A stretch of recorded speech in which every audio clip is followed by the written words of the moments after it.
Heto na, magandang balita po sa lahat ng mga SSS pensioners. Atin pong pakikinggan muli ang SSS dito sa pinakabagong panayam, no?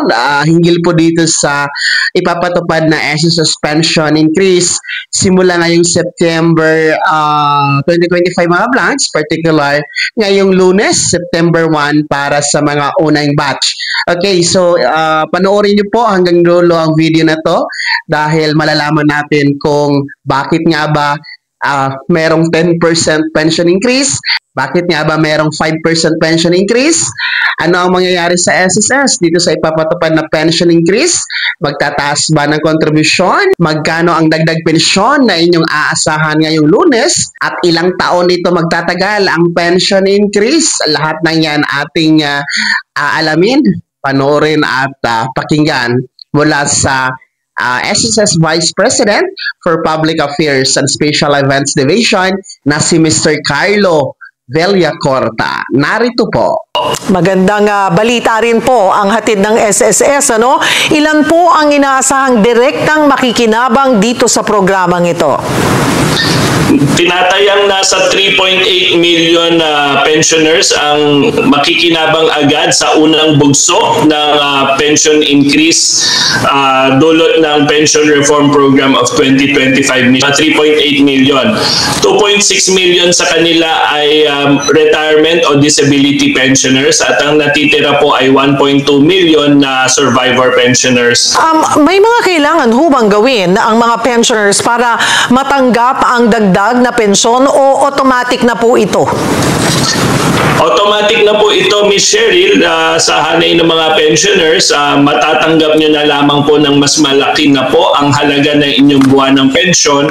Basta po kayo ay pensionado na ng SSS as of August 31, 2025. Na ang kwentahan po natin ng kung sino yung kasama at sino yung hindi ay yung contingency date na tinatawag. Bali kung kailan po kayo talaga nag-retire, okay, kung kailan kayo talaga nabalda, kung na-disable po kayo, at kung kailan kayo talaga namatay para naman po sa mga survivor pensioners. Kahit po lumipas ang August 31, ang pag-file ng claim ninyo, pero yung contingency date naman ay before September 1, mapapakinabangan pa rin po yung pension increase. Paano rin ho masisiguro ng SSS na matatanggap nga agad ng mga pensioners po itong dagdag na halaga sa tamang petsa?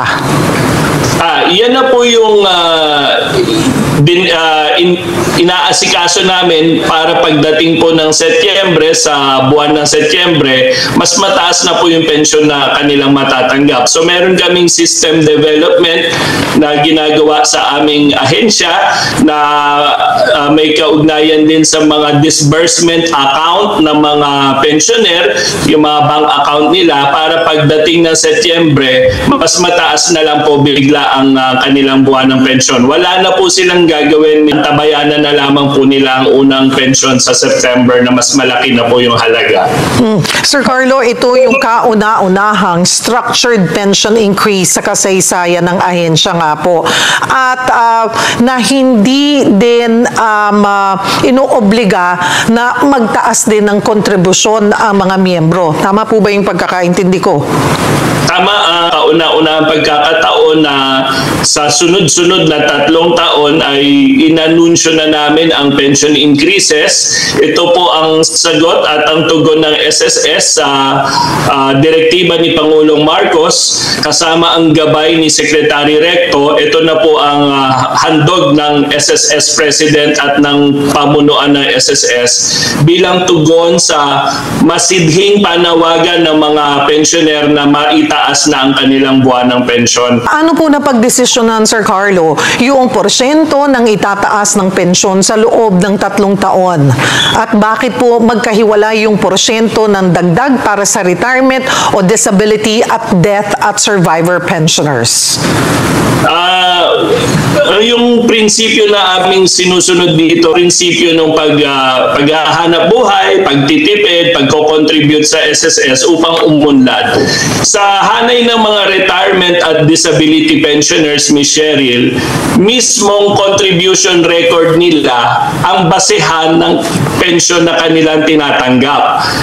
Yung sa hanay naman ng mga death o survivor pensioners, contribution record po yan ng yumaong miyembro. Ngunit gayon pa man, gusto pa rin namin na may increase pa rin ang mga survivor pensioners. Kaya po sila ay may increase na 5% kada taon tuwing Setyembre hanggang 2027. Kung titignan po natin, malaki-laki na rin, 33% for retirement. And total of 16% po yung sa death and survivors po. Okay, para po magkaroon ng mabigyan ng ideya yung ating pensioners, Sir Carlo, magkano ang magiging dagdag kada taon sa pensyon ng mga nakakatanggap po ng, ano bang pinakamababa na natatanggap po ng isang pensioner? Sa kasalukuyan, pinakamababang retirement pension na ibinabayad ng SSS ay 2,200 pesos. Sa pagkatapos ng 3 tranche ng pension increase, ang pensioner na yon ay tataas ng 728 pesos ang kanyang buwan ng pensyon. So from 2,200, magiging 2,928 na ang kanyang buwan ng pensyon simula po Setyembre 2027. Sa minimum pensioner po yan. So depende, ang gagawin lamang na computation ng mga pensioner, kung magkano po yung nakukuha nyo, magdagdag kayo ng 33%. Ganun po ba yun? Opo, para makuha yung halaga na inyong matatanggap sa katapusan ng pangatlong pension increase. Sa pangatlo. Pero okay, pag-usapan muna natin yung sa September, ngayong taon, nando po sa susunod na buwan. So ilang porsyento po ang itataas? 10% po. Okay. 10% po ang itataas ng buwan ng pensyon ng retirement at disability pensioners. 5% naman po ang itataas sa pensyon ng mga survivor or death pensioners. So ngayon, kung pagbabasihan po natin yung 2,200 na nakakatanggap ngayon ng buwan-buwan, sa September po, mapapansin nyo yung bahagyang pagtaas, magiging 2,420 na yon. Tama po, Ms. Tapos, the coming year, again, in 2026, September din po, another 10% of the 2,420 or of the 2,200? Of the 2,420, kasama po yung 10% na pinantaas nung unang taon. Opo. Okay. So, 240 to, ano naman, ang Kaya tataas po, po. yung suma total ay 33%, hindi 30%. Kasi kasama po yung 10% increase ng bawat taon doon sa ini-increase. Okay, dahil po sa programa, may pagtayang mababawasan yung fund life ng SSS mula 2053 sa 2049. Dapat bang mangamba rito ang mga miyembro? Paano po ba ang diskarte ng SSS para yung fund life makahabol? Kung mababawasan ng, mababawasan siya ng 7 years? Around 7 years? Tama po ba ako? Apat na taon na po, 4 years. 2053 to 2049, may tapyas po na 4 na taon. Alright. Pero ayon po sa aming Chief Actuary, ito pa ay actuarially sound pa rin po. At sa ngayon pa nga lang po ay mayroon na kaming mga ini-institute na reforms para po mas mapaigting ang contribution collection ng SSS at mapataas palalo ang pagkokolekta ng SSS ng contributions.